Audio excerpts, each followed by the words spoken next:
First, lovers of cities, where true culture lies. And because we believe this, we assume that the city and city values are ubiquitous, while the suburbs are some form of aberration. Well, among us ostriches, Andreas and Liz have singularly lifted their necks out of the sand and have discovered that it is the suburb that is ubiquitous in modern life, not the city at all. And that unless we address it, first by understanding both the hold that it has over modern imagination and by understanding its problems, unless we do so, the latter, that is the problems, will overwhelm us, as they surely are doing so, whether we love our cities or not. And so Andreas has committed himself to a calling, one might say, more than a career, a mission to address directly, by putting theory to practice, in dealing with this most dominant and one could say most domineering form of settlement. He has, in a sense, told us that he has seen the future and wants to show us how to avoid it. But not by ignoring it, as we tend to do, or merely by preaching about its many ills, rather by posing an alternative about it and seeking out those who are most directly responsible for producing the suburb, the real estate developer and the zoning official, and working with them to persuade them that there might be an alternative. Now, in some circles among us ostriches, that alone is enough to dismiss him, because after all, he's compromised his principles by getting in bed with the subdivision developer and with the zoning bureaucrat. But again, for me, this determination to deal in the trenches, to persuade those who make the suburb, is what distinguishes his role and makes it both courageous on the one hand and, mind you, very effective. So please welcome one of the very few among us who has dared to design the suburb and whose aim it is to make them what we all hope that they somehow might become, Andreas Duany.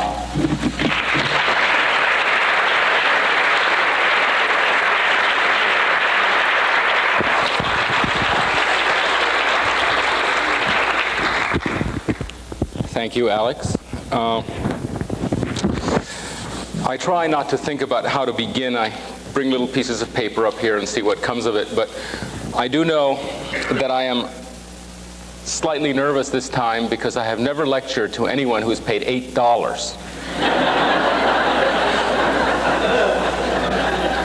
That's what you pay to see Lawrence of Arabia. And I assure you that you will see nothing so fine as that here. Either in performance or in many of the images that I will show you. In fact, what you will find is much of what I say is depressing, and when you laugh, ask yourself whether you're laughing because it's funny or whether it's a nervous laugh, asking whether it's a nervous laugh of recognition that this, in fact, is the life that either you have led or you are destined to lead. And it's a curious feeling when you see some of these images. Now, I showed up in Boston without knowing the statistics or really knowing very much what was going on, except in the most generalized way that the same thing is happening here that has happened in other places. The most spectacular of them, of course, is Los Angeles, but other places, the surroundings of Washington, D.C., the suburbs of Miami, Orlando, Phoenix, you name it. The suburb and what it has brought upon us.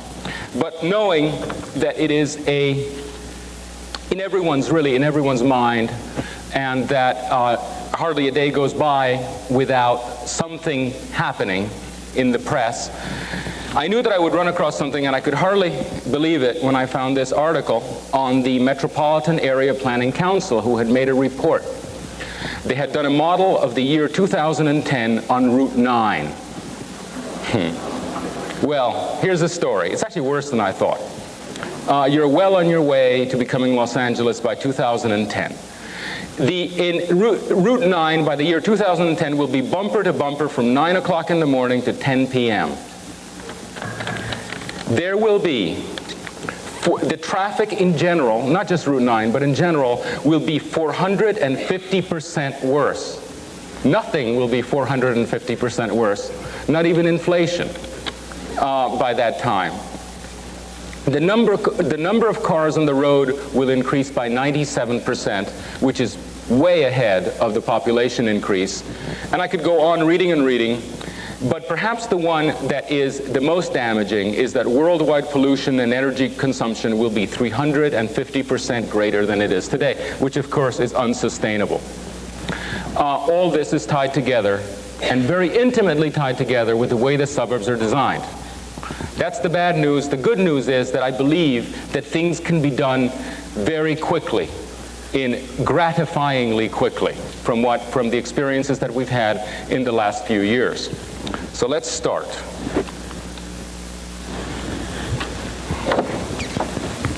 Here's my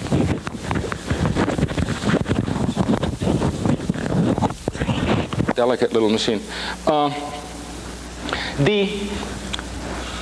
Could you shut this down? Is it possible up there to turn this light off? This is, of course, Los Angeles, one of the great success stories of the past 2 decades, the one ray of hope that we have. This is Silicon Valley. You have one of these here. It's called Route 386, or it's got an 8 in it. That's all I know. It's famous. It's rather well known. The question is, it's exactly the kind of growth that you should be going for. It's well-paid, clean industry. People who work here should be happy workers. Why is it, then, that the level of stress and the level of anxiety and the number of psychologists and so forth in California is so high, and especially high in a place like this? Well, it has to do with the competition. It has to do with whatever the California ethos is, but it also has to do with the lifestyle. The kind of congestion that is going on here, the kind of life, the kind of expense, and all of these things that you'll be hearing about in detail, is related not to the growth of Silicon Valley, but in fact it's related to the type of urbanism that followed upon its heels. And I think that can be unhinged, that growth does not necessarily mean this type of urbanism and this type of life. This is the kind of article, this happens to be from the Miami Herald, but it's happening all over the country. The great political issues of the 90s will be growth issues. There are politicians, council members, and so forth everywhere in this country getting elected on no growth platforms. I know that now Cape Cod has the Cape Cod Commission Act is virtually a moratorium on growth. And it is a very crude tool that is being used there. You cannot stop growth that way. What you can do, and that's the argument that I'll make, is you can direct growth to occur in desirable patterns. Growth can continue occurring the way it always has along the lines of traditional towns and villages. There's nothing that militates against that. The American small town, a most marvelous organism, and not a very complex one in terms of design. Let me describe some of its principal characteristics. Here are little houses, dwellings of different types, different sizes, and although there's a great deal of variety, they seem to be highly ordered relative to this space in front of them, which is called the street, a disappearing entity. The street consists of trees, generally lined up, people, places like sidewalks and lawns, and also automobiles, all mixed together. Somewhere within a fabric like this one, there is often other uses like a corner store, a cafe, a daycare center, and so forth. But they're not large. They're approximately the same size as the houses, so they do not disturb the houses. Elsewhere, bigger uses are located. Here, for example, is a civic building. It's probably a church, but it could just as well be a city hall or a school. And in front of it is the larger space called a square, which is a defined space. It's a space that's like a room, and around it are bigger buildings, possibly the bigger shops, the offices and so forth. And they are in a relationship which is a meaningful relationship. An important space in front of an important building, and an unimportant space in front of unimportant buildings. It's all mixed together very nicely. It is conceivable that you can drive around this town, but it is also conceivable that you can walk from one place to the other. This is what it looks like from ground view. This is Princeton, New Jersey, and I'm very careful to show only desirable places, because the constant theme of this, from the developer's point of view, is that people like so much to live in small towns that they will actually pay more to live in them than they will in a development. Princeton has fantastically high real estate values, and here you see the elements that I referred to earlier. The shops, in this case, this is a commercial district. The shops in the first floor, the cars on the street, the sidewalks, the trees, and people or offices living above the store. An entirely mixed-use proposition, a very finely grained place. The other model is this one. Now you laugh, because this is somehow an unfair comparison, right? You know, how could he show Princeton and then show something like this, which is evidently an awful place? Well, this is not considered an awful place. This is the model of town which is being envisioned now. This is the model of urbanism which is being envisioned for our suburbs. And I'm reading this caption: becoming a showcase. Virginia Beach Boulevard Phase 1 celebrated its opening. This is actually from a promotional brochure of the city of Virginia Beach, which has gone from a relatively nice place to a notoriously miserable place. You say Virginia Beach and people say, oh, too bad. Well, that is because this is the model of the city which is envisioned. Now let's go over it. Here, there are 7 or 8 or 10 lanes of traffic, because it is axiomatic that the modern city, the well-planned city, should have traffic flowing very freely. Cars must be happy in their road along the way. And a lot of the planning and a lot of the expense that goes on has to do with cars being happy. And cars must also be happy where they stop, which is why you find these enormous parking lots that are actually 9/10 or 9.5 or 95% of the time, only 7 days of the year. The principal shopping days after Thanksgiving are the commercial parking lots fully used. The rest of the time they're half empty. Why? Because it is completely un-American to not find a parking spot in the suburb. The minute you can't find a parking spot, no growth, moratorium, bad planning, change the politicians, whatever. That is it seems to be one of the great American rights. Now, there are sidewalks here. Somebody's conscience has been provided for. But you know perfectly well that no one has ever been here unless, of course, an indigent. And if you have ever been unfortunate enough to be seen walking in the suburbs, you know that it's an embarrassing situation. This poor man, his car must have broken, or he doesn't own a car. Everything that you see here is commercial. Here is the shopping center.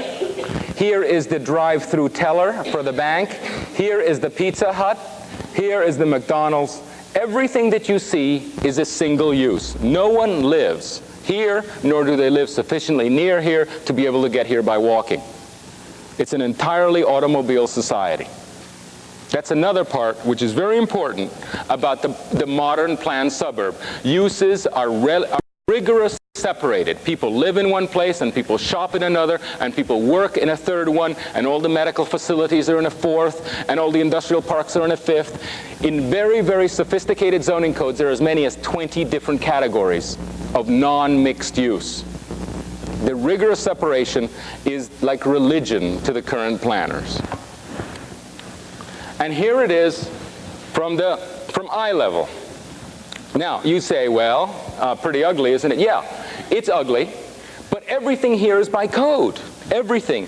Everything has been rigorously specified. The size of the parking spot, of the parking place, the number of parking places, the setback of the building, the amount of light, the quality of the paint, the drainage pattern, the thickness of the asphalt, every single thing has been specified to the nth degree, because the planning codes really care an awful lot about the cars and about parking. There is nothing in it about what it feels like to be here, what the pedestrian life is like.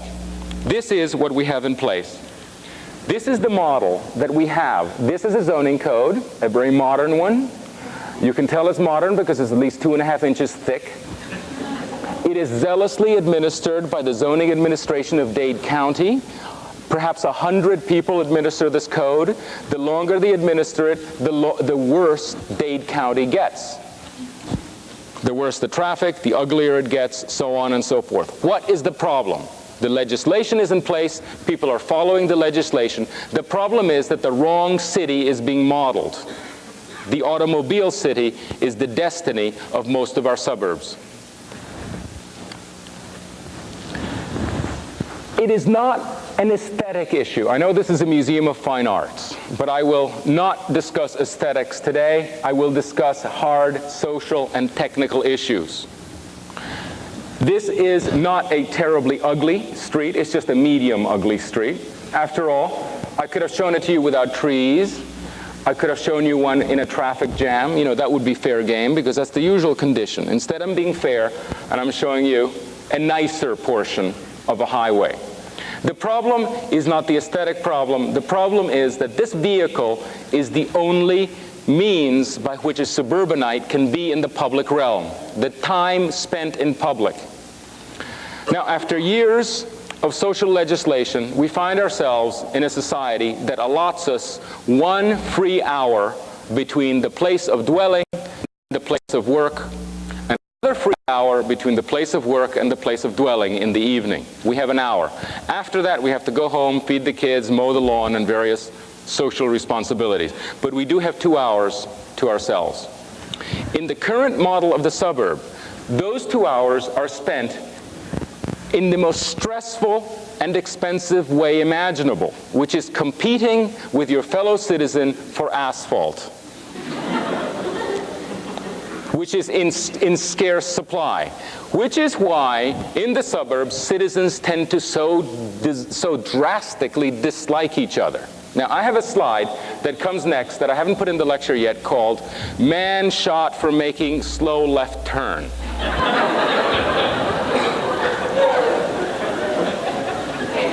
And that's one of a collection of slides of that kind. If you were to go to one of these advanced places like Los Angeles or Miami, I would tell you, if you were my guest, I'd say never get in a traffic argument, don't leave your car, apologize, and get out of there because you're likely to be shot. The level of stress is absolutely astronomical, and you dislike. My feeling, actually, is of generally, when I'm stuck in these places, and if your attention so as much as slips for 10 seconds, somebody takes your place, is of disliking my fellow citizen. The opposite model is one like Boston or any one of the American small towns in which you can either get home very quickly because of proximity and have the hour to yourself or to your kids or to doing sports, or conversely, spending that hour in the public, going to a cafe, going to the library, getting into political arguments with your friends, whatever you want to do in the bar. All of these things are options. In the current suburb, that is not an option. You must spend it in this vehicle. And the statistics are really quite horrendous. You know, if you commute 1 hour to work and 1 hour back, you spend 7 weeks a year in the car. And the car, on average, costs $4,500 a year. Now, you take those 7 weeks and the $4,500 and spend them in Rome instead.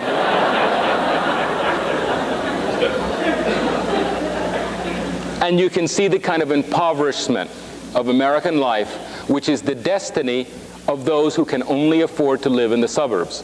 Because, of course, what's happened is that anywhere where there's an intact urban fabric, like in Boston or Cambridge or Beacon Hill or Marblehead or Nantucket, or any one of the places that are the other model, the small town model, real estate prices are through the roof. And all the young people can't do anything but this life.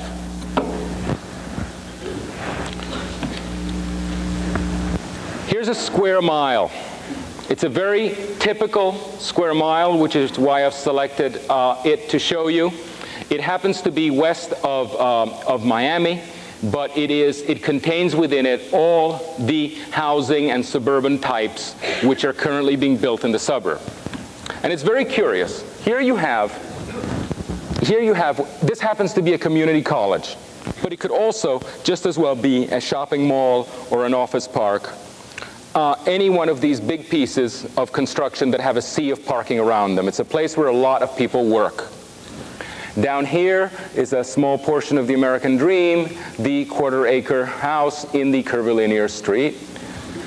And over here are people who have succeeded in the American dream, and they live in 1-acre parcels with much more lawn to mow, and they can indulge their dislike for their neighbors, which seems to be the American dream in some advanced form at this moment in the suburb. And over here is starter housing. Starter housing, townhouses, which also happens to be ending housing, also called empty nester places. Probably at 7 units to the acre. By the way, this all has technical names. The zoning people call it R4. The developers call it move-up housing. The zoning people call, and you call it ranch houses. This you might call townhouses, zoning calls it R10, and the developers call it starter housing, and so on. Here are the garden apartments for people who rent. Here are schools. There's a group of private schools and churches. Here is the shopping in the best ULI practice of putting them in the corner like that, where there's more traffic. And what you have are all the elements that make a town. There are places of work, there are places of shopping, and there are places of living for young people, for middle-class people, and for older people. And there are places for them to go to church and to go to school. You see, the remarkable thing is that the suburbs actually have all the components that make towns. But they're not assembled properly. They're assembled in separate pods. It's all there, the bricks, the mortar, the asphalt, the people, the economy, the work, everything is there. We could be laying out towns by the hundreds every single year with the components that are given, but they're not put together because the zoning does not permit it. Look at what happens to a professor at this college who lives there. Well, normally this would be a 5-minute walk to work in a place like Cambridge or a place like Princeton or a place like New Haven, right? But no. This is a planned suburb. There's a wall separating a function. So the professor, by the way, not to say that the professor would ever cross such a large parking lot, but let us assume that at least there's proximity. Instead, the professor has to get in his car, right, drive out to the collector's street, come over like that, come on over, enter the college, come over here and park. Pretty much where he started, not, probably 3 minutes where he started. And the same thing happens here. This townhouse resident or this townhouse resident wants to get a cup of coffee after dinner, right? Well, the choices are either walking in a horrendous street, which is very unlikely, or getting in the car, driving out, and coming here. Of course, he does neither, which is why the suburbs are so notoriously dead. You have 250,000 people living in one place, and you say, God, this is Deadsville. Because there's no way to be seen as an individual, there are only cars. Now, the tragedy, in fact, is pretty substantial for that professor, because it ends up that he is working for General Motors or Toyota and for the Hartford Insurance Company. That's where his savings go. Because he not only needs to have a car for himself, his wife needs a car or she is a non-entity, because there's nothing that can be done without the car. And if you have a kid and you're lucky enough to have that kid have a driver's license, if he's over 16, then that kid has to have a car. And you're pretty grateful that he can have a car, because if he doesn't have a car, you have to drive him around constantly. Because the kids are one of the great tragedies of the suburbs. They cannot get around by themselves anywhere. They can't go anywhere. They often can't even go visit friends in the adjacent development.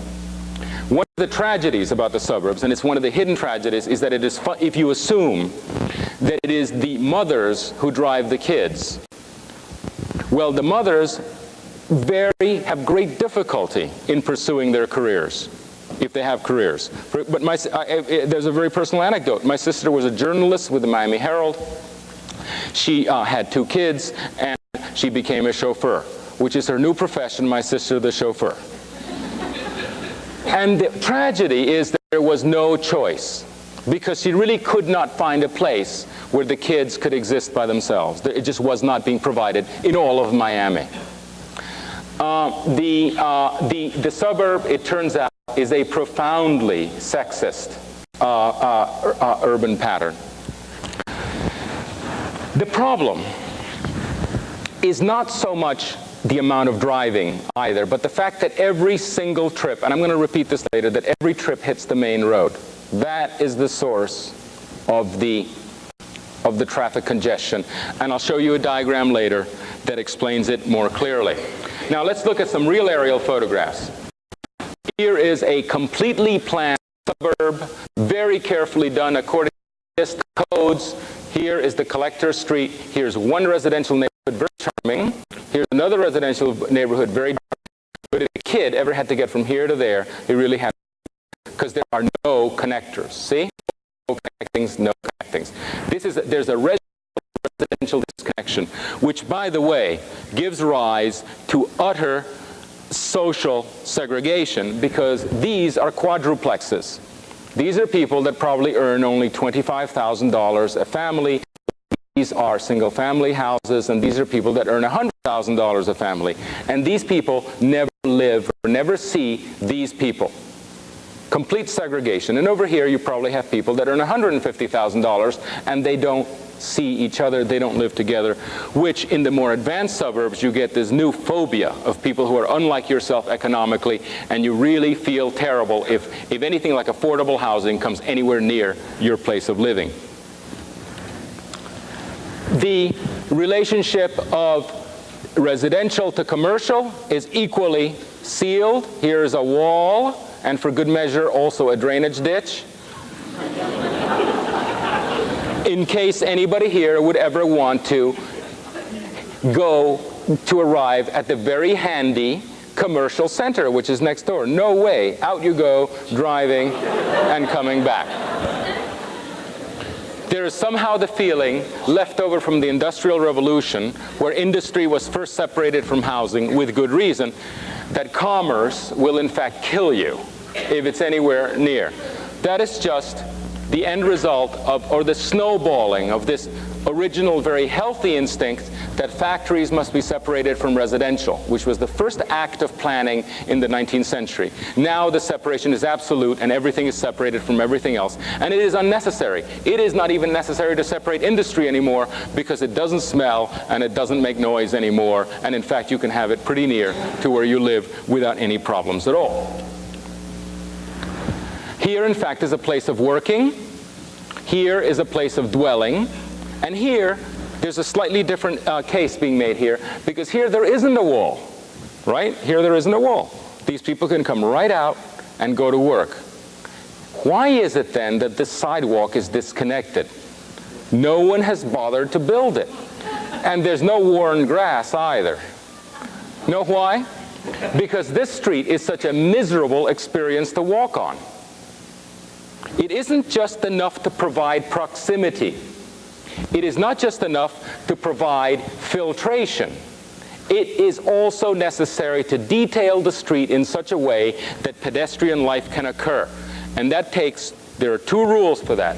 One is you must provide parking on the street, and rule number two, buildings must be pulled up to the sidewalk. Let me show you a rendering that explains it perfectly. Now this is a rendering. This is made to flatter this building, to sell it to investors, to convince the bankers to give you a loan, right? So this is a good building. Well, look at that. Here's a gentleman on the sidewalk, and look at the mistake the artist made. He slipped up and drew a semi right next to the pedestrian. And this, if you have ever experienced a semi anywhere near your body, you know that it's not something that is at all possible. Well, it's not just a semi, but a car feels the same way.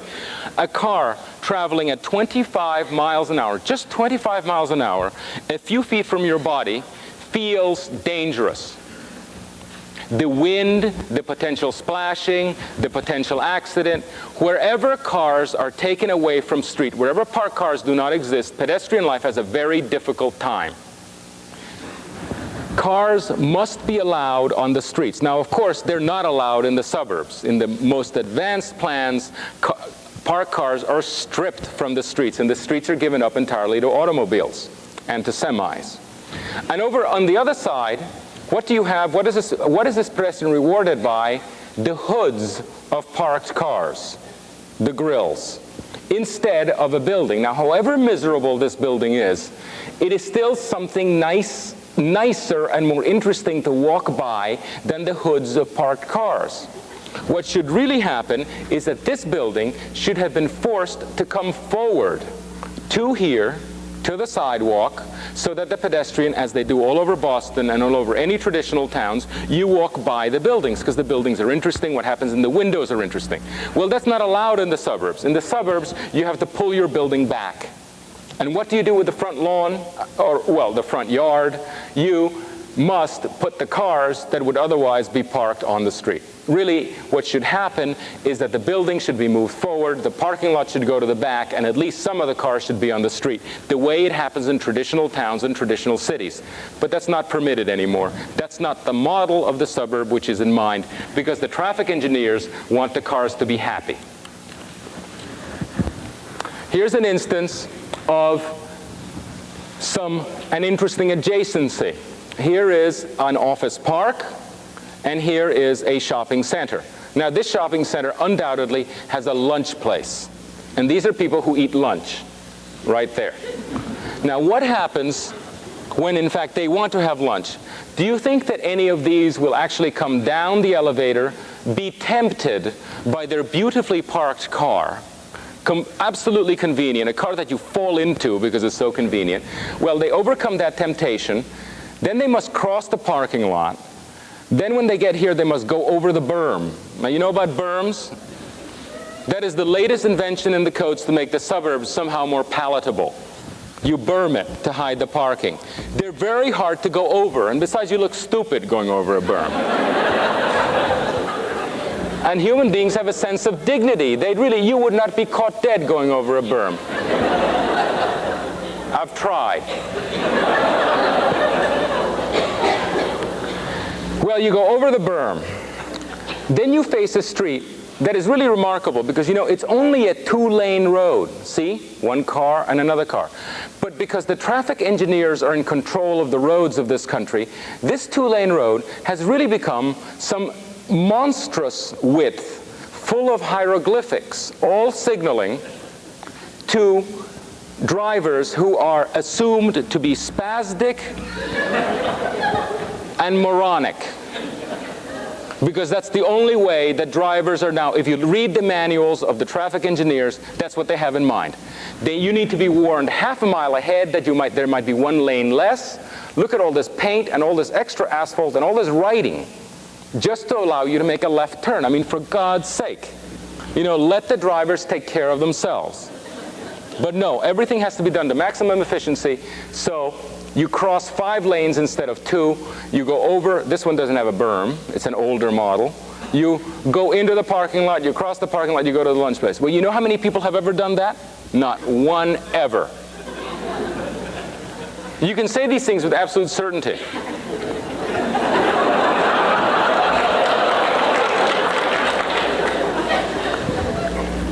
Because as a result of this wonderful bit of amnesia about designing the street, there's a traffic jam now at midday, because the latest problem in the suburbs is no longer 9 o'clock and 5 o'clock, but the 12 to 1 traffic congestion as everybody goes out and tries to get lunch. It is, and again, I am talking about now details. I'm not talking about proximity, because the plans that are being made now have proximity. This is proximity. This is very close. This is only 2 minutes walk. What fails is the detailing, not the proximity. Now, that was pretty funny, but this is pretty tragic. This is a school. This is a school that if you examine the edge conditions, which is to say the residential neighborhood here has a chain link fence, the road that approaches it doesn't have sidewalks. This is a school to which no child has ever walked. No child has ever gotten here except driven by an adult in some manner, either by bus or by car. Now, what is it like for a child? This is the chief, presumably this school is the primary social entity for the child. This is where they study, this is where they meet their friends, this is where they do sports, this is where they might meet. Well, no way. At 3 o'clock, whether you're having a good time, whether you want to stay at the library, whether you're playing, whatever's happening, the cars come and the buses come and you're taken away and fragmented socially into your individual dwelling. And if your parents want you to be a social entity, they have to drive you to see your friends. These are the people who particularly suffer in the suburbs because they cannot, the children, in fact, have a very difficult time leading full lives. It's one of the reasons that television is so prominent. Parents who work are forced to warehouse their kids for the 2 hours between 3 and 6 o'clock when they get there because really they can do very little to take care for themselves. They're the people who suffer. Now there's another type of person that suffers, and I don't have a slide to show that. But seniors have a very, in fact, they have a tragic time. They, in a suburban condition, which is essentially what Florida and Arizona and California has become, seniors cannot take care of themselves once they lose their driver's license. In other words, what stops you from becoming a viable citizen is your sight, not your ability to walk. The minute you lose your license, you can no longer live by yourself, and you must be warehoused in an institution. And that's why people are desperate about their licenses in places like Florida, which is why the optometrists do such a great business and are constantly making operations. They're worried not so much about their reading, but about their driver's license. And the optometrists have told me this. Obviously, a traditional town permits that more active life because you can walk to places. You can continue leading a fuller life.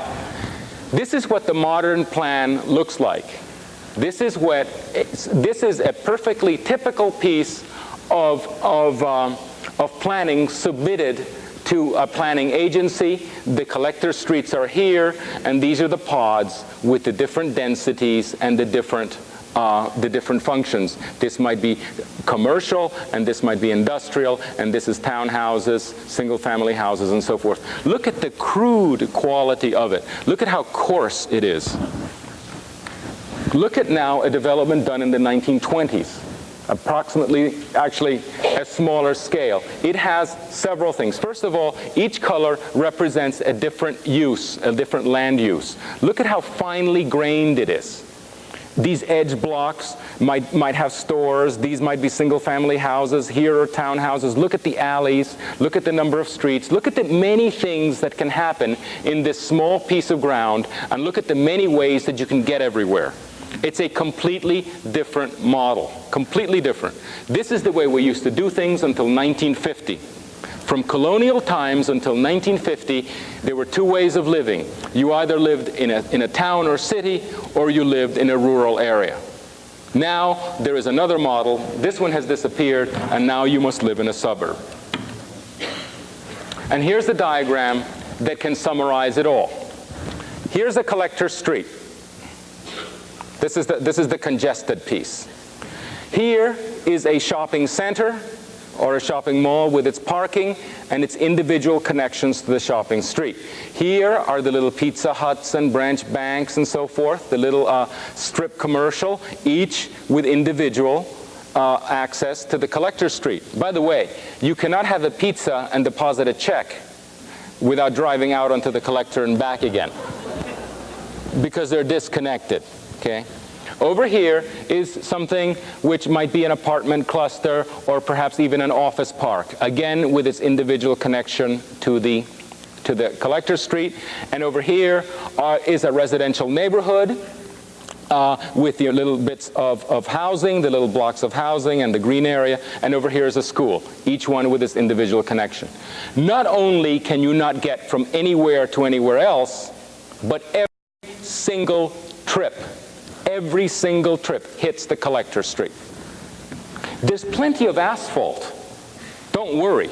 There's plenty of asphalt in the suburb, but a very small percentage is actually used. And that is the source of the problem. That is why you have the congestion of a metropolis and the culture of a farm town, which is the condition of the suburbs. It is the worst of both possible worlds. Over here, below it, is the same elements, but laid out as a traditional town. Here is the mall, visible from the highway, but also integrated into a network of streets. Here are the little highway commercial pieces. Here is the office park along I suppose, I don't know what you call this, but this might be something like Commonwealth Avenue. And here is the residential neighborhood, and here is the school. Even if you suppose that no one will walk, let us take the worst possible case. No one will walk. People will still drive from here to the school and from here to work. Even in that case, still the number of trips that hits the collector drop drastically, cataclysmically. They drop. Because you don't need to get on it except for 2 or 3 trips a day, which might be the trip to work or the trip to visit Granny or even to go on vacation. Probably not to Florida, since that's not becoming a nice place anymore. But you don't often have to get on the collector. You can stay within this network. Now, this is not legal to build. This is what's legal to build. In California, they did, which is about 10 years ahead of Boston in the generation of its urbanism. 2 years ago, they completed a report called the SCAG report, Southern California Association of Governments. And they modeled the year 2010 and what the traffic would be like. And what they modeled was double-decking all their highways. You can imagine how pleasant and cheap that would be. They modeled rapid transit, they modeled the mandatory staggering of working hours, and they modeled several other things, public transit, subsidized, and they modeled bringing the places of work closer to the places of residence, like this. Their conclusion was that nothing that could be done would have anything but a cosmetic effect on the problem, except for one thing, bringing the places of work closest to the places of residence. There is only one solution. There are not several solutions. Building highways will hardly work. They become congested as soon as you finish them. It is exactly like a heart bypass operation, right? This has clogged up. You need a heart bypass operation. Build another highway. Well, that's fine. You can build another highway, and it will relieve the congestion. But unless you change the diet of the patient, it will clog up again. It is absolutely elemental. What needs to be done is, yes, we need temporary heart bypass operations because we've blown it so badly, but at the same time, change the diet so that the problem does not recur in the future. That's the lesson from California. They know it already. It would be absurd if a place like Boston does not pick up on somebody, a city that has sacrificed itself as an example for the rest of the nation. However, that's not the case. Currently, all over the United States, the building of highways is considered the only solution. And we are bankrupting ourselves with this. This investment in the public realm is, in fact, the source of so much of our poverty. And by that I mean a poverty of what our city halls and our schools look like. Why do they look so much worse than before? Why do post offices look so terrible? Why do schools look like supermarkets? What's wrong? There's not enough money? You know why? Because the highways are being gold-plated with the national treasure. We're not spending it where it does much more good, which is in the education of our children. Well, you say, this is all very good, but surely the developers don't understand. There must be something wrong with this small step. What is the resistance? Well, the resistance is certainly not coming from developers. This is a sign for Weston, the new town, quote unquote, in Florida, by Arvida, the largest developer in Florida and one of the largest in the country. And what they're proposing is the hometown. Well, it turns out that towns and villages and communities sell. The marketing has been done, and people would rather live in a small town than almost any other type of thing invented by man, including the golf course communities. And communities, if you were to ask, in fact, this poll has been done. In the 60s and early 70s, what sold housing was snobism. This is a classy place. Come live here. Your friends will envy you. That's how real estate was sold. In the late 70s and early 80s, what sold real estate was security. The man at the gate, the alarm system. You will be secure here. You're away from the problems of the cities. Well, that's fine. That's still very strong. But now community is neck and neck with security. People want desperately to live with each other that old way. They want society to be restructured. And these people with the most fabulous marketing in the world arrive at that. Now, of course, what happens when you get there is that you get the village corner store, no village, no corner, barely a store. Because the model is not being delivered, it is only being marketed. If, in fact, the developers were to deliver the real item, they would make a killing, which is something that we have proven in many of our projects. This is Seaside, perhaps a few months back. Seaside sells for 6 times the comparables. Because it is a small town, and you can see palpably that it's a small town, people who buy land here pay 6 times as much as people who buy land here. Actually, they pay infinitely as much because nobody's buying any land here at all, because in fact there's a recession there. Only Seaside is selling. There is a great need for this, and the way it manifests itself is just look at the prices in Marblehead. Just look at the prices in Nantucket. Look at the prices in Georgetown. People are overpaying drastically to live in these communities, and besides that, putting up with a lot of inconvenience. Parking is inconvenient, snow can't be plowed, I mean, you name it. The plumbing is lousy, the bathrooms are substandard. You name the inconvenience and they have it, and yet people love to live in them because of the community. Now, a small detail. I need to get across that it is not only the big things that are important, like mixed use, it is also some little things, and these little things are crucial. They're not optional. This is the model of housing which has been most popular in the 80s. It is called the California style in Florida. I don't know what you call it here. But it's all over the place, and it's a little townhouse that staggers back and forth, back and forth, back and forth. The more budget you have, the more staggers you get. Now, this is neither here nor there, but what is kind of interesting is that the space being formed in front here, this little space, is a pretty good proportion.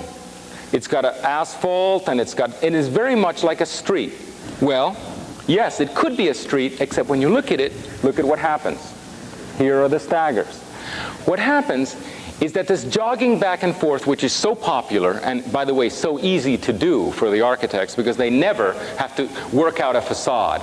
Since before you can settle on one, you're attracted to the next. You never get a chance to figure out that the proportions are awful. The basic staggering back and forth is not an optional thing, it's not a style thing, it's not an aesthetic thing, it's a technical need. The elimination of this is necessary because these buildings read as separate objects. These are objects. What you have is a building, a car, paving, and landscape. But you do not have a space. This is the kind of place that you flee indoors. There's no public life here. Now, when you take the same boxes, and I was very careful to select the worst box that I could find in Georgetown. I mean, what could be worse than black trim on a white building with a fake mansard, 3 windows across with irregular spacing, right? You know, this is about as bad as it gets. Well, this costs at least $350,000 to live here. And I think that a lot of it has to do not with this or what's inside it, but with this out here. The landscaping, the asphalt, the cars, and so forth feel entirely different because it feels like a place When you're out here, you feel like you are someplace because the walls are lined up, and what they're doing is, rather than calling attention to themselves and acting like separate objects, they're defining a public realm. They're defining the street. And the street feels like a room. And if you, this is absolutely, it might be hard to communicate in a slide, but it's absolutely palpable when you're there. You feel like hanging around. Back here, you do not feel like hanging around at all. You want to get away. The proportions are similar, but the space is completely feeling. Now, this is what people are paying for in the towns that we design and in places like Marblehead and places like Beacon Hill. It is the space. That can be sold at the price of gold. That's what we tell developers. You're wasting this wonderful asset that any human being recognizes, which is the sense of place. And it doesn't cost anything to make. In fact, the argument can be made that the tighter the space is, the more you pay for it. Do you recognize this place? I mean, is there not a coincidence that in so many places the tightest streets are the most charming and consequently the ones that people pay the most to live in? Why are developers throwing this away? This, which is completely palpable. Another thing, but related to the sense of place. The American suburb is, on the whole, to be one of individual structures like this one. You know, some people will live in townhouses and so forth, but really most people want to live in the American dream. Now, the American dream has a bit of a problem, and that is that it needs a front yard. And if you add the front yard to the needs of the street, the proportion of height to width is too far. It's just too big to give that sense of place which I was referring to. The Renaissance theorists said more than once that you only feel a sense of space is the proportion of height to width is no more than 1 to 6. 1 up to 6 across. Once it's more, you lose the sense of place. That is where the American tree comes in.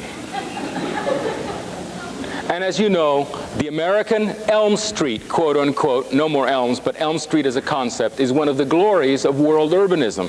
There are streets in Siena, and there are streets in Rome, and there are streets in Paris, but a good American Elm Street is the equal of them all. And it has to do with the trees and the magnificent canopy that they make. Trees are necessary to neck the space down so that it feels like a place, so that people can go ahead and live in the American dream in a greater than 1 to 6 proportion. The trees should not be an option. They're a technical and social necessity. Now, landscape architects would rather die than plant 3 trees in a row.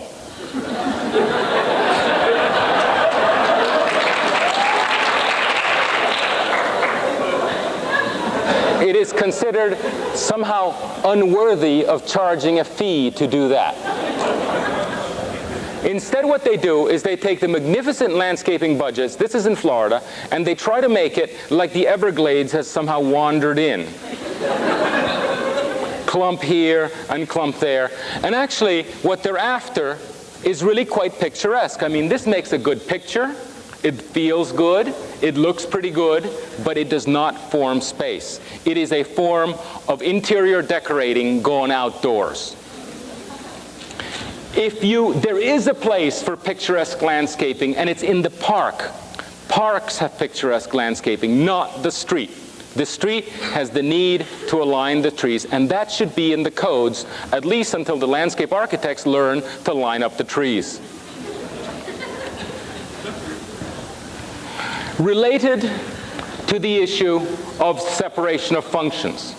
Now, this issue of separating things, which began with separating the factory from the dwelling place, has gone absolutely berserk.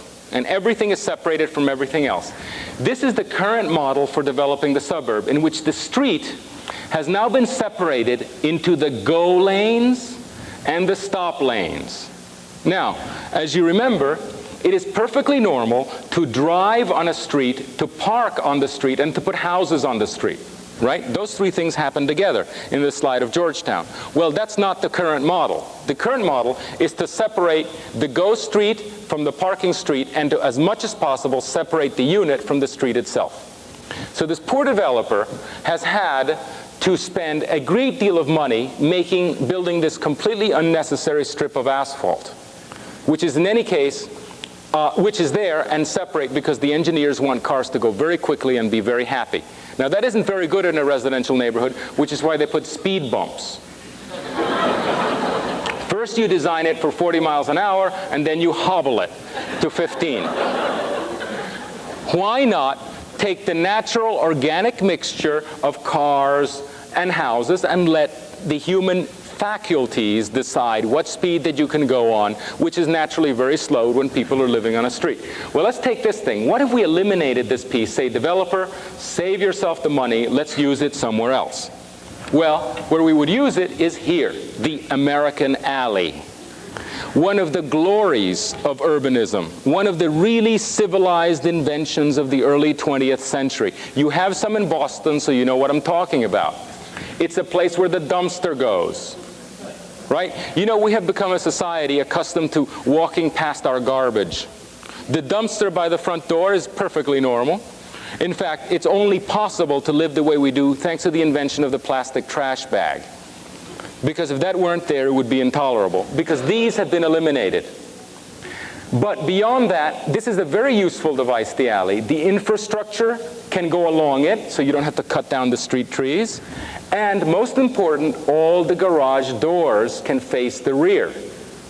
And that is important because if they don't face the rear, they face the front. And if they face the front, it's a perfect bore to walk past. Because the house gives nothing of itself. It gives nothing of its life. It does nothing. I mean, what a hermetic facade. And these are nice little houses. You know, they're not bad. They have nice tile, nice neutral stucco, not a bad mailbox. You know, it's fine. But who would walk down this street?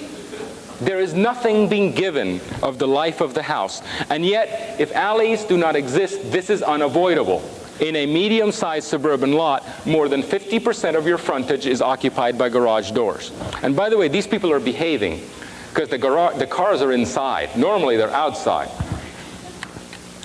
This is what we are not getting, and this is in Nantucket, a place that people go to just to be there. These are houses probably at exactly the same density as the earlier ones, but they're really giving an awful lot more to the street than the houses with the garage doors that I showed. But in the current model, you see, the earlier one is unavoidable.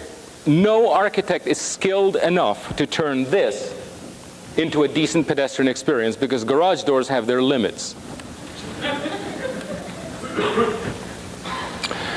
Another thing having to do again with the pedestrian life and the feeling of the city, this is a shopping center in Falmouth, a charming town.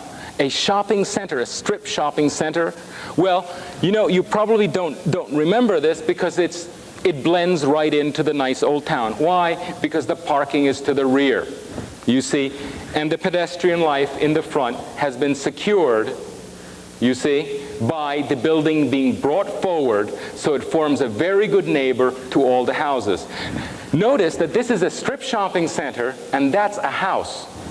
And that house has not lost real estate value, even despite look at this one. This is a happy house, and it's right next to a shopping center, because the shopping center is conceived for this rather than for this. That is one of the easiest things to code. It takes 2 lines in a zoning ordinance. It is absolutely elemental to the health of our towns, and no zoning ordinance anywhere that I've seen actually takes care of doing that. Even in larger places, you can do the same thing. This is Annapolis, Maryland, a perfectly delightful place. Look at how delighted this guy is. He has come to Annapolis just to hang around, to be in public space. Look at this, Laura Ashley, right? Now, Annapolis is a fantastic place. It was designed before Washington. It was designed before the Revolutionary War by the same man who designed Williamsburg. It is a town that is older than the nation. And what does it do? It has its own population. It has the population of the Naval Academy. It has the population of St. John's College. It has a tourist load which would kill anybody. And it is still a wonderful town. And they say that old towns somehow don't work. You know what doesn't work are the new suburbs. The minute anything out of whack happens in a suburb, there's a parking problem. You know, and one house having a party will cause havoc in a suburban subdivision. And here you have a 17th, or actually an 18th century town sustaining all that and remaining pleasant enough to become a tourist spot. How and why? Because they built the parking garages, which were necessary, but they put them within the block. They're not out here in the frontage, which would destroy the feeling of the pedestrian, because you know how boring it is to walk past parking lots. You know that because you have them here in Boston. And it's particularly boring to walk past parking garages. This is an elemental part of the code that must be, an elemental part of urbanism that must be in our codes. Now, I've included these rather urban slides because many of you are Boston dwellers. And cities are actually extraordinary examples of things that work well. And as the suburbs become denser, the rules of the city become more applicable. Here is Paris. And here in Paris, next to this man having an aperitif, is a 12-lane street. Okay, now just compare that to an American 12-laner. And imagine paying anybody anything. Imagine not being tied down.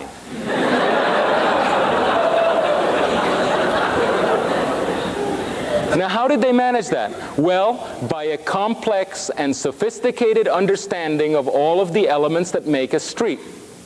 Here you have the fast lanes, here you have the slow lanes, and here you have, integrated within the same space, 6 lanes of parking. For every 20 feet of frontage, there are 6 cars. That's a pretty big parking load. In fact, what you have here is nothing less than a high-speed highway, a slow-speed road, and a parking lot, all integrated into a perfectly delightful place, which cannot be said of a parking lot. The great thing about this conception of the street is that it's a nice place when the cars are parked there, and it's an even better place when the cars are gone. In a current modern parking lot, it's a miserable place when the cars are there, and it's still a miserable place when the cars are gone. Nothing ever gets better. It's always bad. And the landscaping is integrated like this, and different functions occur at different levels. Here's shopping, integrated with offices, integrated with rich people, integrated with poor people, everybody living together, and nobody causing anybody any harm. In fact, 9 million people living quite smoothly with each other and having quite a good time, which is more than can be said for the Route 9 people or the Silicon Valley people. Now, the suburbs are actually beginning to achieve that density. Look at this. Here's the 12-laner. This is an American version. The 12-laner. Here are the buildings of approximately the same bulk and density, but instead of it becoming Paris, or instead of it becoming Commonwealth Avenue, what do we have? We have a lot of forgettable garbage that you'd rather not be in. We are throwing away the future. Do you know why the conservation movement has reached the point of hysteria? Because everybody knows that the future will not be as good as the past. So we must preserve the past. This is a new phenomenon. Before the Second World War, the future was going to be as good as the past. And it was okay to knock down things because the things that were coming were going to be just as good. Well, that whole conception has completely changed.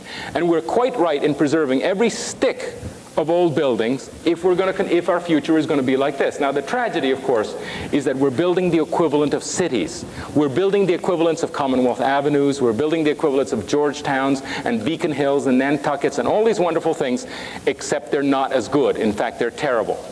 So all this energy that our generation has put in, all the growth, is going to be the heritage of misery. We will be remembered as the people who ruined America. Why?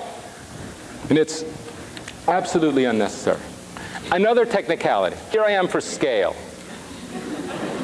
This shows you that this curb radius is 3 feet. Okay? This is in Nantucket. Now, this small technicality makes all the difference. Whenever you go to an old city, you find that curb radii are 1, 2, 3, perhaps at the most 8 feet going around. Now, why is that important? It's important because the person crossing the sidewalk, coming along the sidewalk, who is about to cross the street, can cross a 24-foot street by crossing 24 feet of asphalt. Look at this, right? You come right up and you cross it, and it's no big deal. Except these are no longer allowed.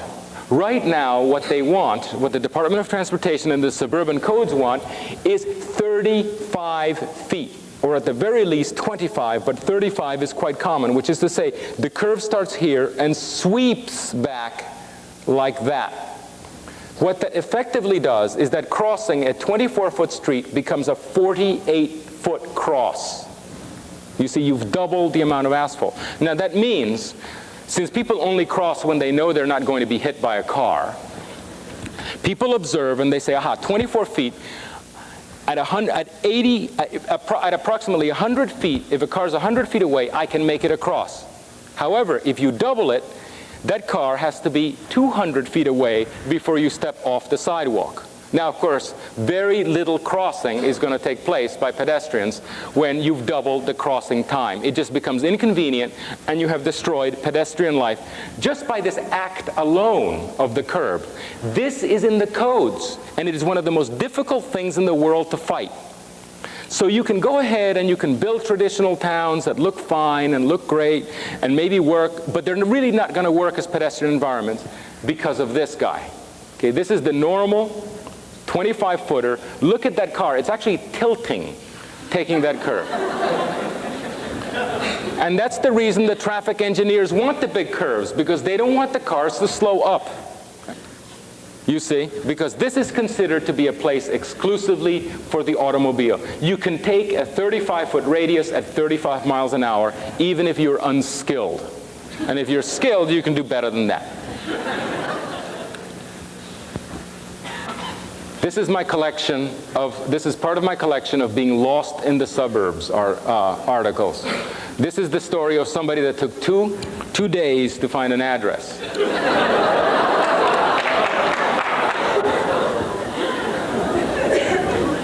And this is where he had a hard time finding his way around. Now, this is understandable, except that here are little guardhouses. This is a modern suburb. There's a guardhouse. Now, as you know, guardhouses actually don't keep anybody out. They give instructions on how to find your way around. They're actually a social necessity. Otherwise, it would be completely impossible to understand your town. By the way, map makers, if you buy a map of Miami or a map of Boca or a map of Orlando, they do not map the new subdivisions. They are unmappable. Because when you reduce the scale, they look like chicken scratches. And there is no way to label them. Do you know why? Because this loop here, this loop actually is Southwest 7th Street, Southwest 5th Avenue, and Southwest 6th Street. So as you turn around, the same street changes designations constantly. And that's the rules. Why this manic, absolutely manic need to make curvilinear streets when it is perfectly evident that most of our nicest places, Boston and so forth, are made out of either completely straight streets or at least straight segments? Well, developers have a morbid fear of the unterminated vista. They feel that if you look down a street and it goes off into the landscape, you might think you're out on the prairie and surrounded by nothing, and that's supposed to be a terrible feeling. Well, in some ways, they're right. Vistas should be terminated, but this is a pretty cheap way to terminate a vista, to be constantly turning it like that, so that the vista is closed. I often liken these. By the way, these are not unpleasant. It's just dopey to be in these. I liken this to Muzak. Vaguely pleasant, but nothing that you can remember. That's the experience of the suburb, and that is why you're constantly lost. Now, what if we put this together What if we put this need to terminate a vista together with something that terminates the vista? Okay? What if we made a straight street and then put something at the end? Well, several good things would happen. First of all, we would have elegant and honorable sites for our civic buildings. We would have landmarks by which we can guide ourselves, and that's the only way we understand the city, is by seeing the landmarks. And we would have scenes worthy of posters. Charleston actually puts this on a poster, and on the basis of this scene alone, people go to Charleston just to be there. They don't show golf courses, they don't show girls in bikinis, they don't talk about anything.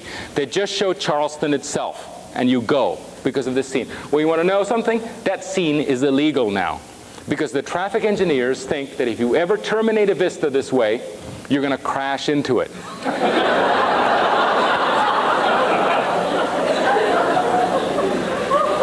In 200 years, there has not been a single accident there. In fact, those of you who know Nantucket know that there's a delicate little fountain there in the main street in which all the traffic of the ferries and everybody goes by, and no one has hit that for God knows how long. In fact, where people hit things is in the Department of Transportation standard highways, where they're half asleep and they hit each other. But wherever there's a certain skill and interest required, people are very much awake and they don't hit things. Well, if you ever read a book, a technical analysis of what makes old towns charming, like this 1909 textbook, which is for those of you who are planning, this is Raymond Unwin's book, Town Planning in Practice. It has 3 pages of intersections of this type, which show how when you drive down streets, you can end in wonderful fountains and wonderful statues and wonderful building facades and so forth. There are 3 pages of drawings like this, perhaps as many as 40 little illustrations, and not a single one is legal. We have actually outlawed any sophistication in the layout of our streets because of the traffic being the only reason why a street would be made. This is a school, and one of the things, and I show this only because you saw that the school here not only looks like a supermarket, it is located like a supermarket is located in any old place along the street, because we no longer have honorable sites for our civic buildings. They're just plunked here and there on the side of the street wherever it fits. The width of streets. Nantucket, marvelous. By the way, this is a heavily New England lecture. I've changed the slides. But I can show the same things anywhere in America. The good old towns and the bad old suburbs, you know, it's the same thing and it's the same rules. The nice old streets, which are narrow. The modern streets. By the way, this is a 2-lane street. Look at this. This is a 2-lane street with parking. Look at the width. Traditional town. This is a 2-lane street without parking in a modern subdivision, because this is what it takes to make a modern American take a left turn. Look at that.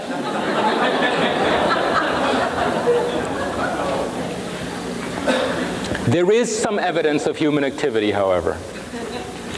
Look at the news kiosk. Well, obviously, we're wasting a lot of money in this. What are we going to do if we were to rewrite our codes and tell the developers, listen, skip the extra asphalt, let's spend it somewhere else. Let's not do that. What if you were to tell the developers, look, see all this asphalt? This is only used 7 days of the year. Let's not pave it. Just pave the stuff that is used on a daily or weekly basis, and let's save this. And let's just compact the soil, drain it properly, and plant beautiful trees on it, and let's just use it. It can be a wonderful place in the meantime, and then it's only used those 7 days between Thanksgiving and Christmas, which are the high-intensity shopping days. Take the money, and what to do with it? Well, what about, instead of building gang mailboxes, why not build post offices like this? You see, what we're able to do at Seaside is take the budget, which would normally go into that wasted infrastructure, and take the gang mailboxes, which now are required in the suburbs. Parenthetically, do you know why the post office is going bankrupt? Delivering in the suburbs. Have you seen those thousands of little Jeeps that go around? Hundreds of thousands of little Jeeps? Well, it is absolutely ineffective cost-wise to do that, which is why they're beginning to put the gang mailboxes. Well, that's actually a wonderful opportunity, because if you take the money from the roads and put it in and you make boxes in here, this becomes a social condenser. People come once a day to the post office where they can read the bulletin board, see who's in town, see what's happening, do some shopping in the downtown, and so forth. In fact, many traditional downtowns died, not when the shopping center outside of town was built, but when the post office moved out. Because that post office was the little anchor store that brought people in on a daily basis. And when they were gone, the drugstore downtown and the little market downtown also had to leave. It's like throwing out Saks Fifth Avenue from your little town. And the other thing that you can do is, instead of building city halls that look like this, because there's absolutely no cash left after you've built this, spend it, for God's sake, in suitable civic buildings. I mean, this is in Marblehead. This incredibly wonderful building was built by fishermen and boat builders, people with much less money than developers, you know? And yet there was enough left over. The society spun off enough fat, enough excess cash to actually ornament the civic realm. That is no longer the case. There's not enough to build anything properly in terms of buildings. One last sub chapter here, because I know that many places in New England are suffering intensely from this, and that is the provision of affordable housing. There are places like Nantucket and Cape Cod and who knows how many other places that no one who cooks a hamburger or repairs a car or does anything but the peak earning professions can afford to live. And people have to be bussed in from other places, which of course adds to the congestion. Affordable housing is becoming a crisis. And yet, when you try to provide affordable housing, the people who live there have a fit. They say, no, it's going to lower my real estate value. Not at all. Let's not do it. Well, you know, they're quite right.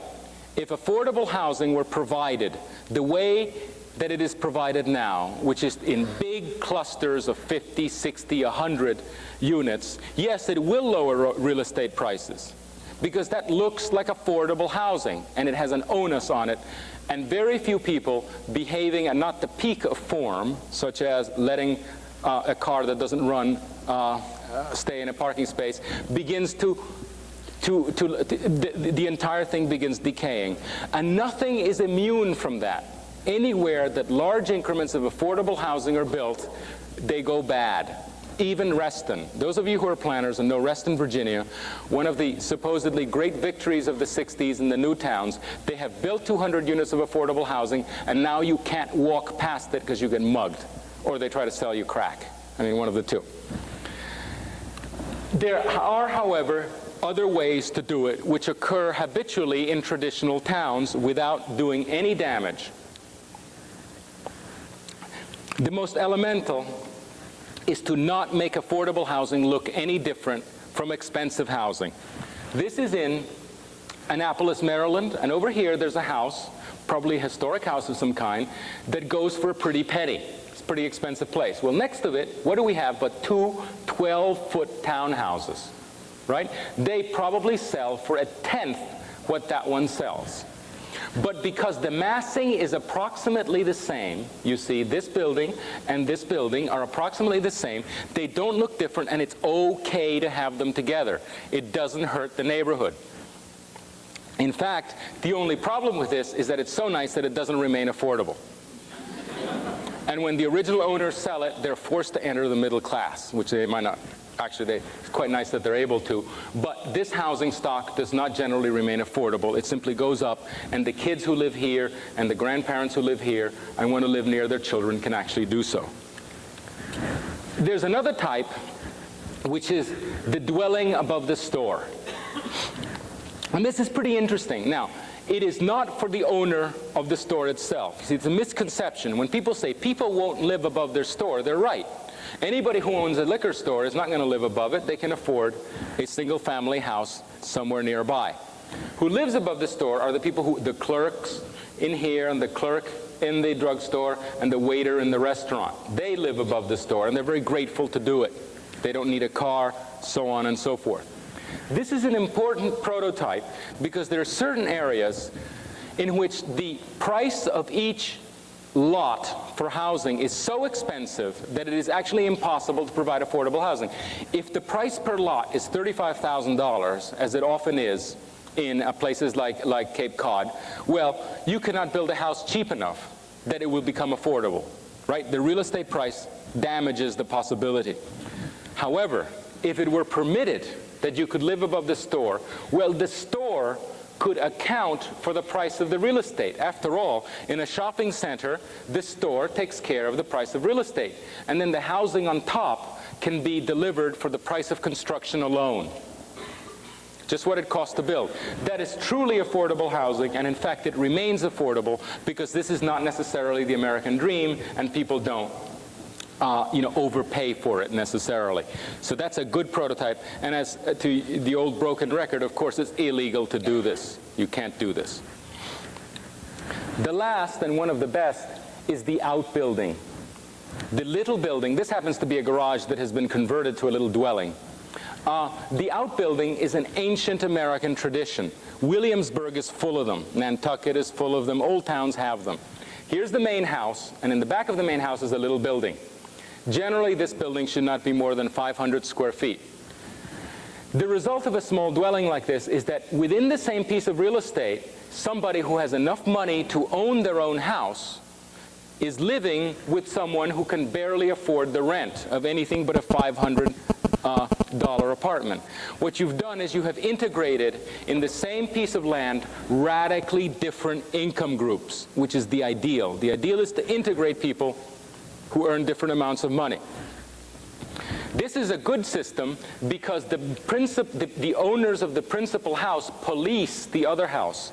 So any kind of behavior that would somehow be unacceptable, like rock music too loud or whatever, in fact, is not a problem with the police department. It is a problem of the principal owner. So they tend to be beautifully tended. And socially, they're terrific. Kids, teenagers stay at home later than they otherwise might.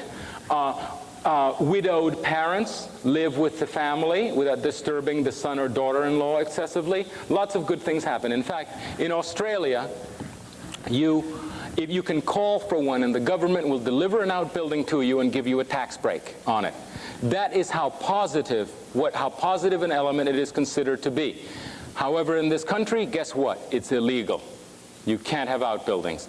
They're zealously policed. You cannot have detached dwellings. They check to make sure you're not putting plumbing for a kitchen and so forth. The reason is that they do not want a single-family lot to become a two-family lot, because that would overload the infrastructure, and they're right. However, if you limit the size so that it is the equivalent of, so that only a single person or a couple can live in it, well then, it doesn't overload the infrastructure. It's the equivalent of one additional bedroom. That's all. And it would go a great distance towards resolving the affordable housing problem if they were permitted. For example, if these were permitted in Cape Cod, well, a lot of people would build them, and a lot of them would be rented to the people who make hamburgers, and so on and so forth. A project that we did in Cape Cod, it is Mashpee Commons. This is a very succinct description of the kind of work that we do. The first thing that we do is we analyze the existing building types that are desirable and continue to be viable. We looked at many towns, and we found that people in New England live this way. There were little single-family houses, and there were duplexes, and there were large single-family houses, and there were small apartment buildings, and they all shared the same street. And they enlivened each other, because people were different, but also the massing is different and much more active. Down here, there are 4 townhouses and a little Cape Cod, and so on and so forth. You see, we analyzed the existing fabric, and by doing these drawings, came to understand it. This is interesting. These are single-family houses here, and this is an apartment building. But the apartment building is a C-shaped building, and that portion, in fact, is to the rear of the lot. And the only thing that you see from the street is this piece, the front edges of the wing here and here, which of course are the same scale as this single-family house, which is the same scale as this duplex, which means that in one street you can integrate radically different building types. If you look at modern types, an apartment building is completely incompatible. A modern apartment building is completely incompatible in a single-family neighborhood, but not in a traditional town. These things can all happen together, and developers love it because they can enter different market segments with the same infrastructure. You build one street, you're carrying interest on only one street, and yet you're providing housing for all sorts of different people, so that on the overall, you're selling many more dwellings with very little infrastructure. No problem with the developers. Here's the plan, which is really very difficult to read because it's small and it's very elaborate. But what we did here is, and I really will not get into it because I've gone on a very long time, we found a 1950s shopping center and retrofitted it into a town center. We added to it so that the corner of the shopping center became Main Street, an intersection, a Main Street intersection like that. And then we carried it forward to greens here, and greens there, and greens there, and greens there, and then built outer greens here and here. This was a very discontinuous parcel already with existing elements, which is what gives this plan its quality of being somehow discontinuous. It has the crankiness of New England. See, all the streets are cranky. People here seem to prefer that. And we are regional planners. We plan for the region. And at the same time, you see a huge amount of parking. Okay, there's a lot of parking here. In fact, this looks a lot like a shopping center. The difference is that whenever you're on these streets, you do not see the parking. Everything is sleeved and seamless. Once you enter the traditional town grid, you never have to see a parking lot at all. The parking lots are only seen from the highways, where they exist anyway, because the shopping center already exists.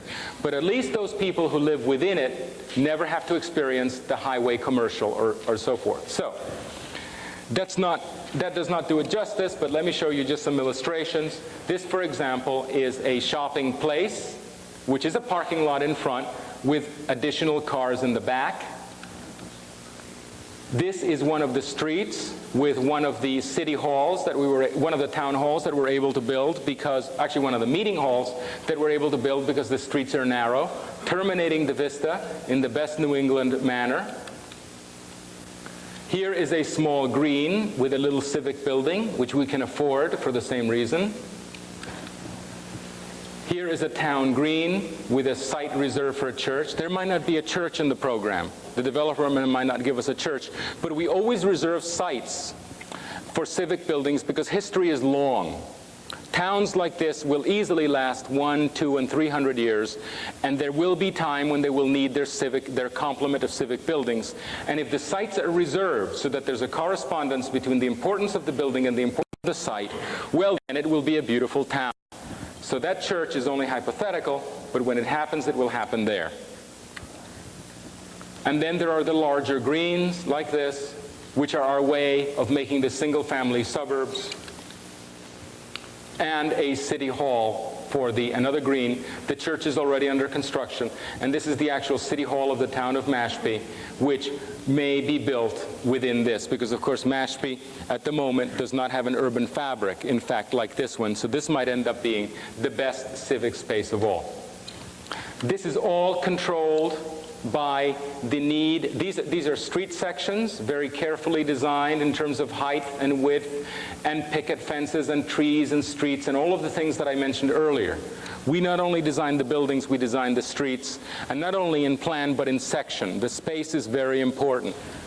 And in order to get these spaces, we have written codes like these, which are simple and straightforward and actually cause buildings to be built exactly as they did in traditional towns in New England.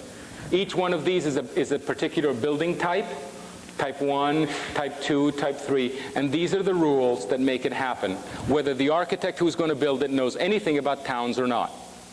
And it's a one-page code. It's an instrument of absolute precision. Why? Because it has a model in mind. The model of the traditional town can be coded. And what's more, it's a pretty simple model. The horrible suburbs that we have take 2 inches. The traditional towns take 1 sheet. One, I guess, word of warning, and this is one of the last 3 slides. This is a beautiful wetland in Florida. You also have wetlands here. They are, in the past 20 years, enormous strides have been made in preserving the environment. The great battles, in fact, have already been fought. Now, there are setbacks like the Exxon accident, but look at how terrible they feel. I mean, obviously they know they've done something wrong.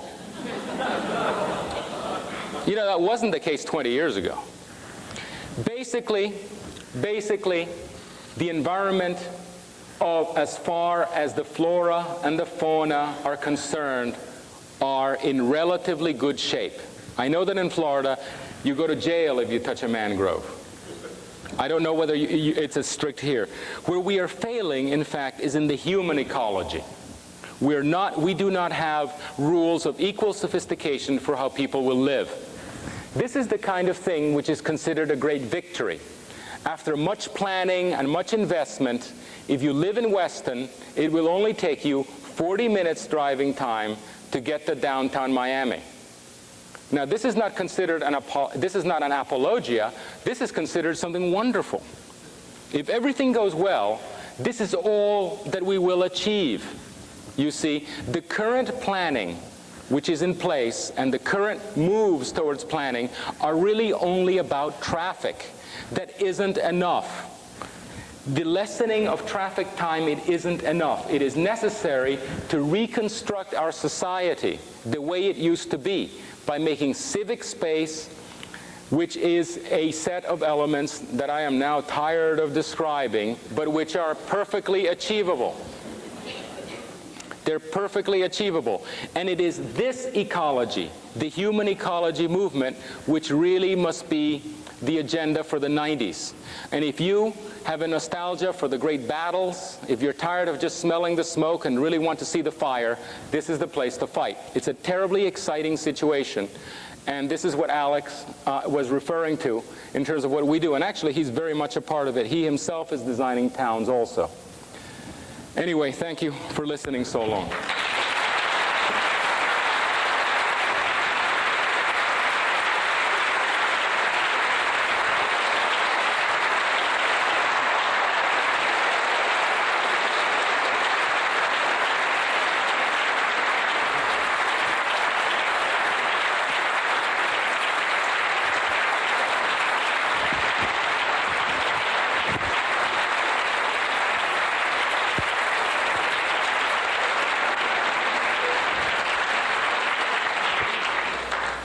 Please feel free to leave, but also to ask questions. Those of you who ask questions, do so, and then the rest leave. You know, there's a question I always ask. Did I say anything that was inaccurate? Sometimes there's a landscape architect that says, I've planted a few trees in a row in my time. Yes? About the urban environment taking on suburban attitudes. Now we have one financial place and the city address is being locked. And it's very tough to find these buildings in the city. And somebody will say, where is it? And you're like, I have no idea. Yeah, you're absolutely right. In fact, today on the way here, I drove through a place called Kendall Place. Kendall Place, one of the great efforts of the last 10 years in Boston. And what have you done? You've taken a perfectly decent piece of Boston and suburbanized it. Because actually there's a double edge to this, which is that the architects and the planners, because of the automobile, are tending to suburbanize the downtowns. And that is something that must be watched for also, because you'll end up with the loss of Boston. Yes. How strong a lobby are these traffic planners, I think they're? Yes. Well, I know a few things about them. They are the strongest. If arrogance is any measure of strength, they are the princes of America. You can make an appointment and they'll cancel. You can't get I can tell you stories. The fact is that the departments of transportation were set up from the beginning to meet opposition. From the very beginning, they knew it was going to be difficult to build the highway system of America because people had to be moved and so forth. So the mentality is that if you come and somehow tell them, look, I really need an 8-foot curve, you're just one more of a long list of people who are giving them a hard time. And they're actually experts. Now, the Department of Transportation itself does not design the highways and the bridges. That's contracted out. They're only enablers. They only make things happen. There are people that, so they are very unlikely to listen to this. In order to affect them, several things are needed, but among them is an effort from the top officials of a state. By that I mean the governor or the mayor of a city, and say, listen to this, listen. Because their tendency is to not listen. They're trained not to listen, but simply to build highways. And the reason that they're so powerful, that they're so princely in their power, is that they're considered the only solution to the problem. You see? So they're accustomed to being greeted everywhere with delight. And when somebody crosses them and say, no, this is not the solution to the problem, it's completely shocking. They're a real problem. In fact, they're the only people that actually consistently defeat us. Yes? How are you affecting public transportation? By one very simple rule. In order for public transportation to work, there need to be enough people in each stop to make the vehicle worth stopping. Okay, so you need a certain density in certain places. That density is achieved by a dimension of 1,300 feet. 1,300 feet is the dimension which almost everyone will walk rather than drive. So if you make a circle of 1,300 feet, which is quite a lot, it's almost 80 acres. Those people there are likely to walk to a place, or even more important, when they arrive, they can walk to some place. Because the key is not getting on the on the public transit, because you can be driven there. The key is when you get off, do you still need a car? That's the problem. That's why public transit in Miami that has just built a metro rail doesn't work. Because when you arrive, you still need a car. So the increment of planning of about 80 acres for high density is an important element. And generally, you should be laying out the future suburban areas with these pockets of density so that in the future, public transit will work. Yes? Yes? If you're familiar with it, you come in on Fort Collins, Colorado, and it's more open-ended zoning, and if not, can you give us examples of community-wide efforts that come anywhere near what you're talking about? Well, it's difficult. We have written an ordinance called the TND. It's called the Traditional Neighborhood Development. What we have found is that it is not difficult to find developers who are willing to build traditional towns, because it turns out to be good business to build traditional towns. The problem is that once we do the design and we submit it to the planning authorities, everything is illegal. And even if they approve, for example, in Manchester, New Hampshire, Bedford actually, we did a little traditional town. And everybody was sympathetic, but they said, you need 23 variances. And they suggested, look, rather than get 23 variances, which is virtually impossible, why don't you write an ordinance that permits you to do what you want? pass the ordinance, and then go ahead and design the traditional town. So we wrote this ordinance called the TND, and it has been passed in Bedford. Because of a great interest in this idea, this ordinance is now being asked for all over the country.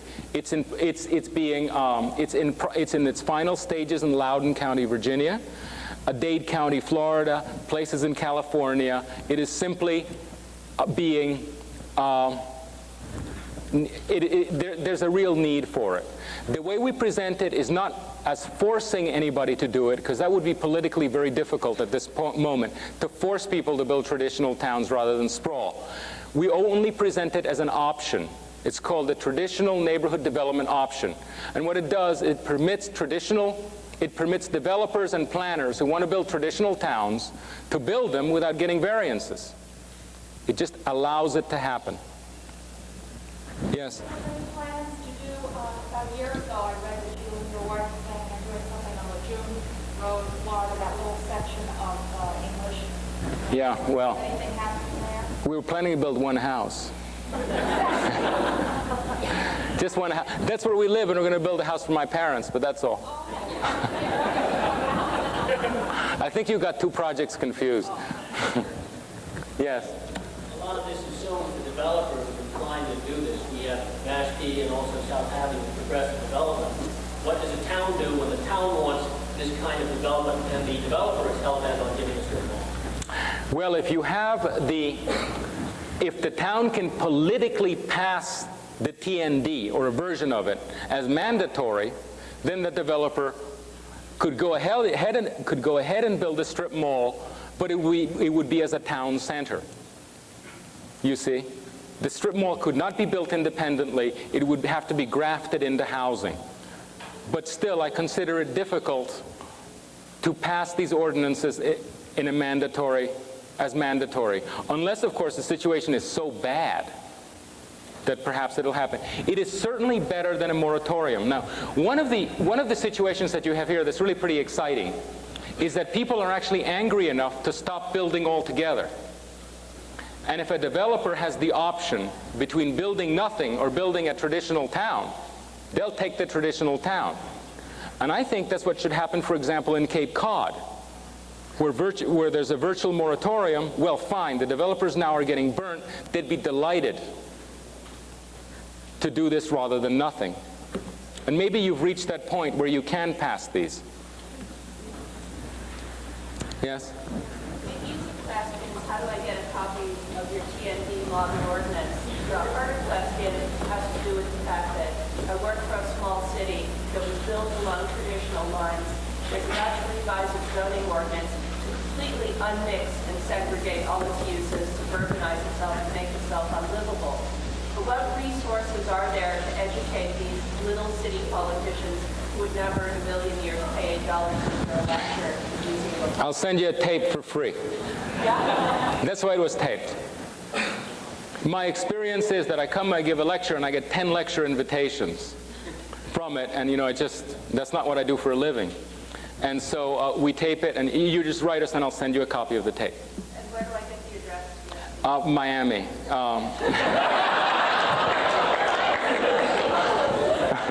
No, I'll give you a card. Wonderful. Thank you. Okay, we have to stop. Thanks.